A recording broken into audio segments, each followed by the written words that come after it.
Hi there. In my last video, it got cut off at 29 minutes because this camera can only do 29 minutes at a time. So if this cuts off, I'll just continue another video. So in the last video, I talked about the caudal part of the cerebral cortex here and a little bit about the middle areas, the cerebral cortex in the middle. I've added some new things. This is the medial part of the brain again, but I just added some parts that you would see if you were to look further into the brain with a sagittal plane here. So, and these aren't all at the same on the same sagittal plane, but I'm showing them overlaid so that we can kind of see where they generally are in the brain. So, this is the thalamus here. This is just part that was cut, so I just made a little swirl here, but this is actually the surface of the thalamus, the thalamus here. This is the mammillary body, and then this is the hippocampus in red here. And the hippocampus may actually be more in this area, but I wanted to show that the amygdala was higher, was superior to the hippocampus, and the amygdala is also more lateral to the hippocampus. And I'll show you something here in just a second to help you see that kind of. This brown part here is the hypothalamus. So these are actually connected such that the hypothalamus below would be the pituitary gland, which I'm not showing here. So the hypothalamus is connected to the mammillary body, and the mammillary body is connected to the fornix here, and the fornix becomes the fimbria of the hippocampus, and that goes down, and that's behind the medial temporal lobe here in the subiculum, which is like a sulcus of the medial temporal lobe. So, and that includes the dentate gyrus, which actually goes around underneath the cingulate gyrus here. Goes around, but I don't show that. So, getting back to this, the green here is this is the striatum, or at least part of the striatum. So the green here is the caudate nucleus, and that goes down and connects to the amygdala. The amygdala is actually part of the striatum, just the bottommost, and it's rostral of where the caudate nucleus kind of ends here. And that is more lateral than the hippocampus in this section, if we were to just cut and look at sections. This yellow area here is the nucleus accumbens, and this is also called the ventral striatum. The striatum actually technically takes up more than just the nucleus accumbens and just the caudate nucleus. It also includes the putamen, but the putamen is more related to motor, regulating motor functions that are coming down from the cortex and going back up to the cortex to regulate the primary motor cortex. Whereas the caudate nucleus, especially the dorsal area and the parts rostral, have more functions that are cognitively related. Like when there's problems with it, it could cause OCD, for example, where you just want to keep repeating the same loop and doing the same thing, and that regulates parts of the brain that I'm going to talk about. So I'm going to show you a coronal slice just to help this make a little bit more sense. First, this is the corpus callosum here. Corpus callosum would be this area here in this coronal slice that I'm looking at. So this is like the left side, that's like the right side. This is the caudate nucleus here in green. It's right here. So then, but this is just one slice that's like back here somewhere. So if we were to go more rostrally, you would see the caudate nucleus become larger, and you would also start to see these the nucleus accumbens here, which is on the ventral part. So nucleus accumbens might be down here if you were to go forward in slices. This is the putamen, which I don't show here, but the putamen is lateral to the thalamus and connected to the caudate nucleus, or close to the caudate nucleus, I should say. And it's here. And then more internal will be the globus pallidus, which I'm not showing here at all. This is just a medial slice. The globus pallidus is actually on more lateral to, just immediately lateral to the thalamus. So, let's see if there's anything else I want to show you on this. Oh yeah, so this is your ventricular system, the ventricle 1, ventricle 2, third ventricle, fourth ventricle will be down here behind the midbrain, between the posterior midbrain and the cerebellum. So, this here is also called the septum pellucidum if you were just to look at the medial slice, because the ventricle's here, and then there's the septum. Behind, on the actual lateral part of the ventricle, is the caudate nucleus. So, just as you can see here.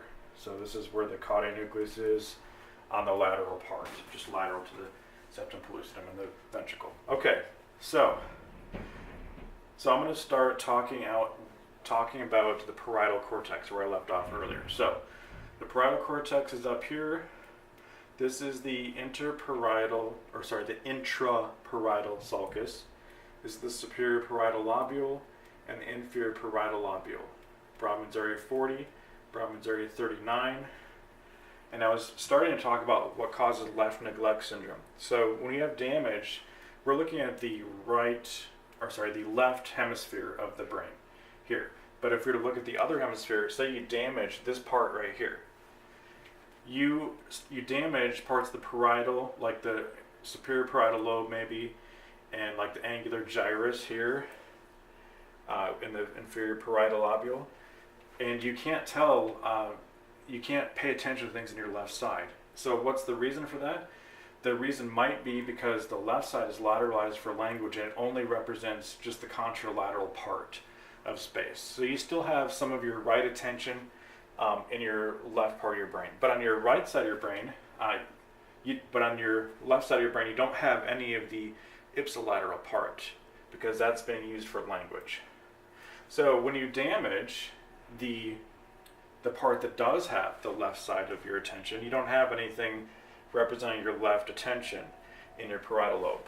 So if you damage your right side that has the left and right attention areas, because that's more lateralized for spatial stuff. Also, even up in this area, it's lateralized for spatial attention, and even possibly up in the prefrontal or the dorsolateral prefrontal cortex up here.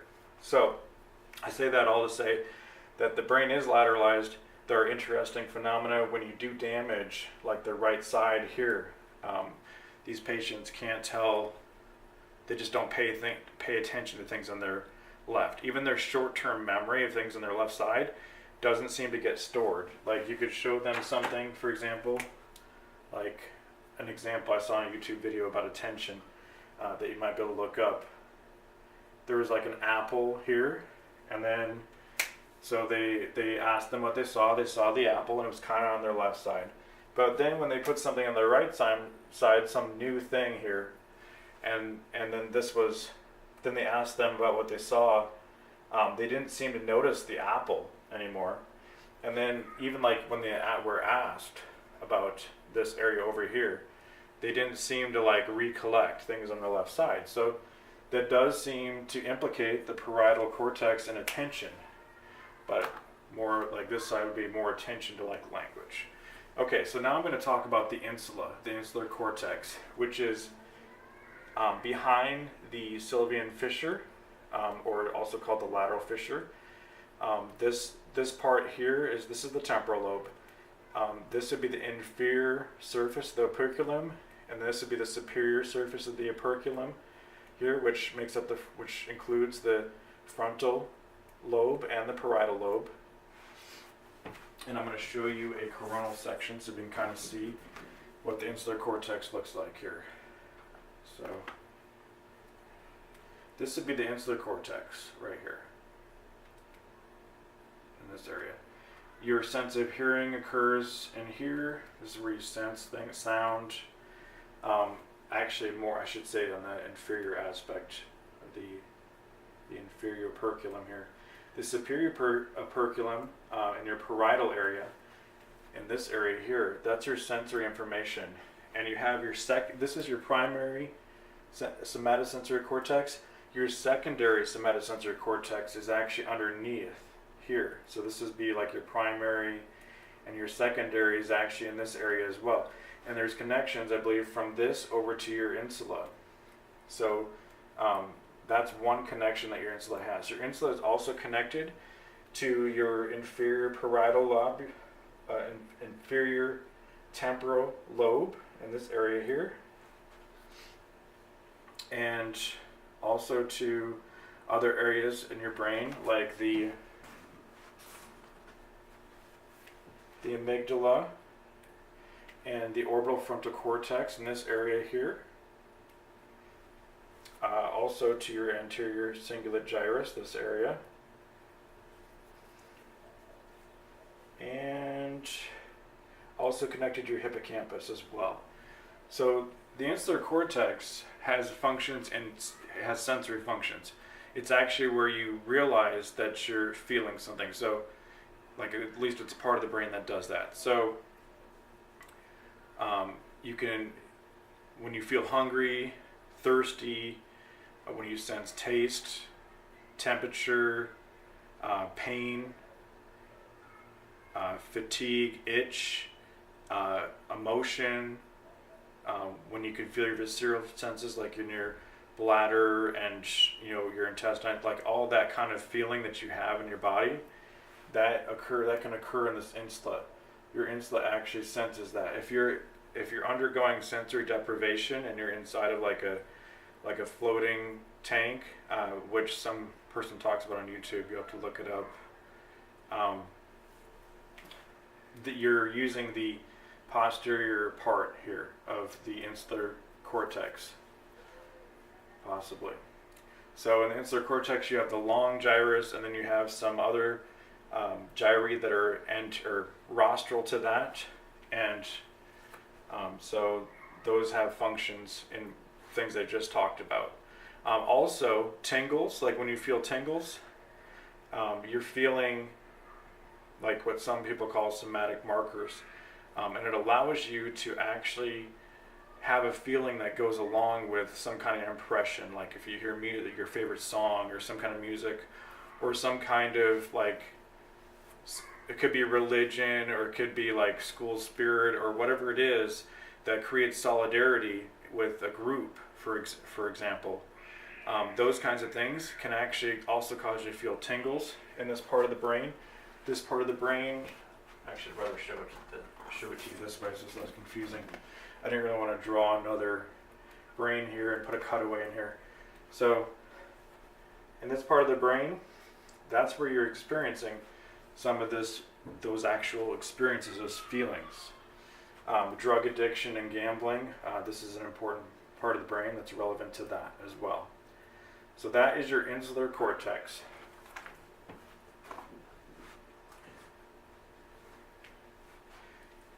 Now I'm going to talk about the orbital frontal cortex, which includes Brodmann's areas 10, 11, and this area here. And this is the medial orbital frontal cortex here. So this area of the brain is important in assessing reward and what's important. So all five senses go into this part of the brain.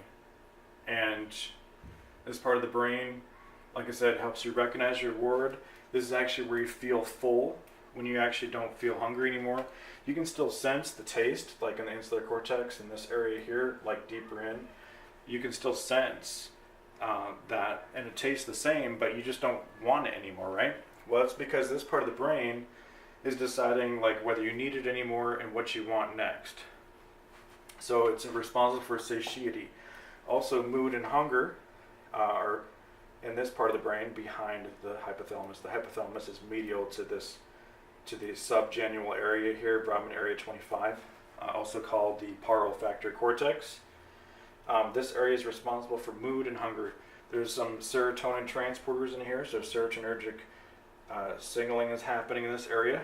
This area is also one of the areas connected to the insular cortex that probably helps you feel hunger and how you actually feel emotionally.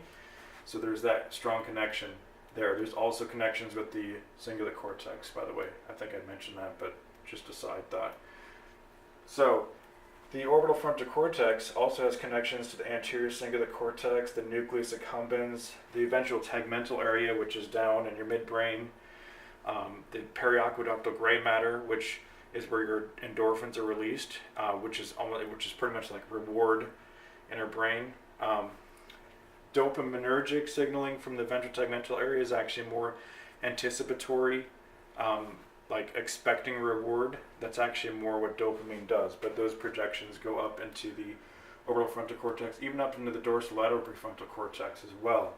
So this is also connected to the anterior cingulate cortex, which helps evaluate whether something, if you've experienced a loss continuously, this part of the brain is communicating with this one and probably telling you that you probably shouldn't do that. Also, this area of the brain connects to the hippocampus as well.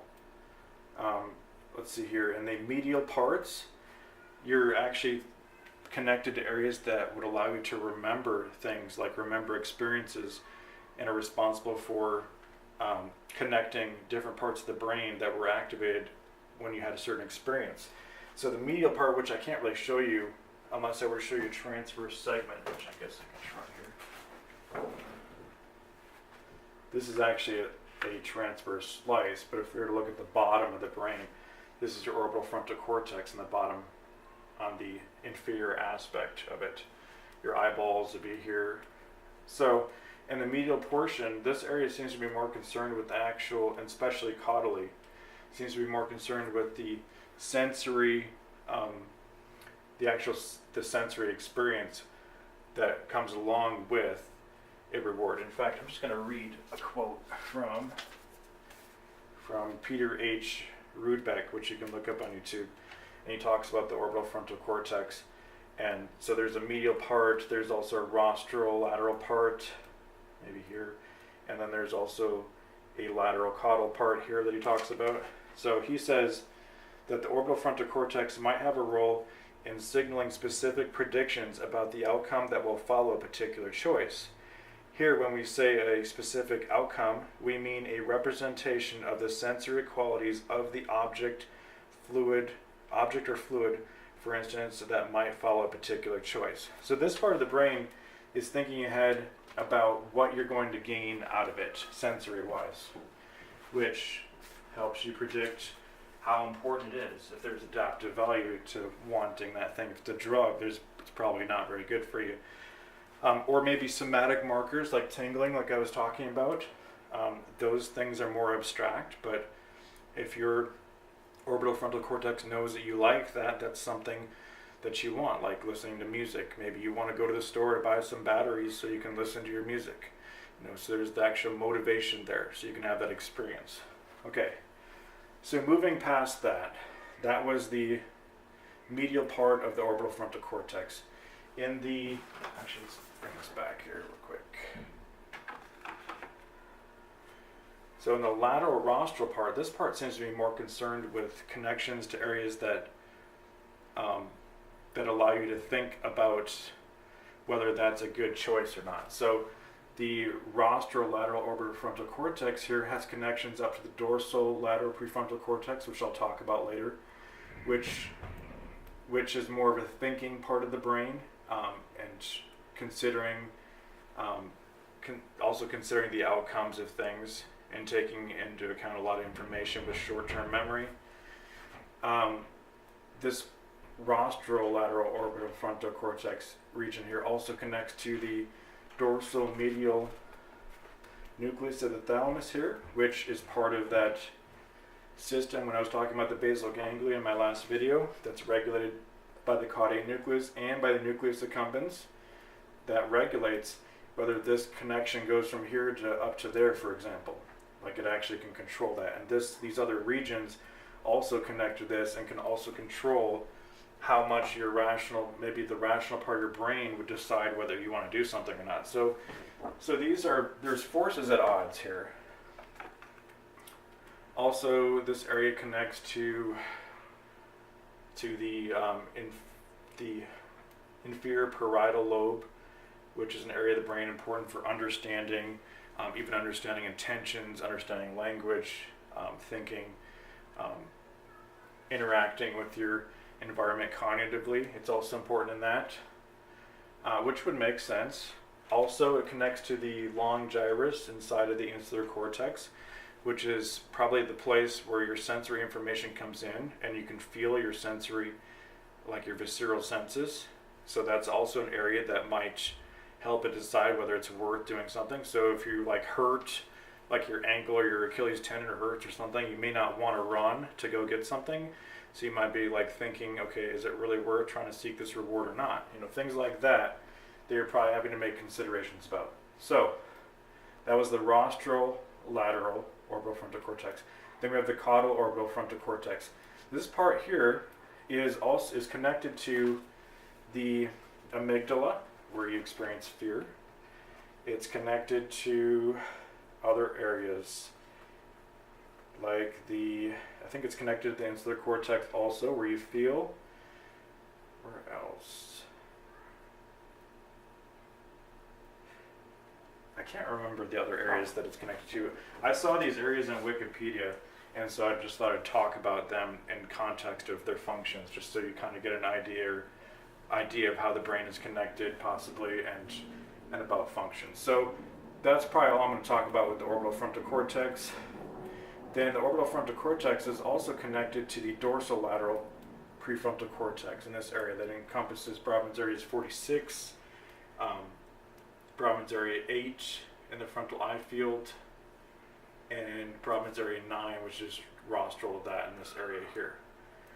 Now, this part of the brain is important in organization, attention, short-term memory, spatial information on the right side particularly, because there's lateralization in the brain. Spatial abstract reasoning, probably more on the left side of the brain. Judging intentions and inhibition, deciding, weighing out the consequences, deciding whether something's worth it or not. Lying, evaluating losses and gains, ethical reasoning.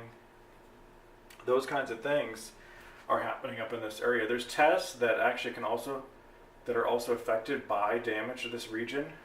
One of them is actually the Stroop test that I talked about earlier, that involves the anterior cingulate cortex here, especially the dorsal part of the anterior cingulate cortex. This part is affected acutely by it. Like, this is the first region that senses an error. This area here can learn, though, from this. This one can teach this area, though, to recognize, to be able to just process the information without really worrying about it as much, basically. Stroop test. Then there's the A not B test, which usually just really young children can learn. But say you put an object, you have two like coverings, for example, and you always put an object under object A, and you cover it, and you also have B here, and then the child always sees that the object that you put there is going to stay under A, right? But then all of a sudden you switch it up and you put it under B, and then you have the child pick. If the child picks A anyway, then they're failing the A not B test, because they saw you put it under B and they still are just going to go to A. So this part of the brain seems to be important for that, for actually adapting and being flexible to things. Like if rules change, for example, this part of the brain seems to be important for that. There's the Wisconsin card sorting task, in which you have to sort either by color, shape, or number, and then the rules will change. The administrator will tell you that the rule changed, but people that have damage to this region can't seem to remember. They just keep following the first rule. Okay, so my time is almost up for this video, so I'm going to stop here and I'm going to continue talking about this in the next video. Thanks.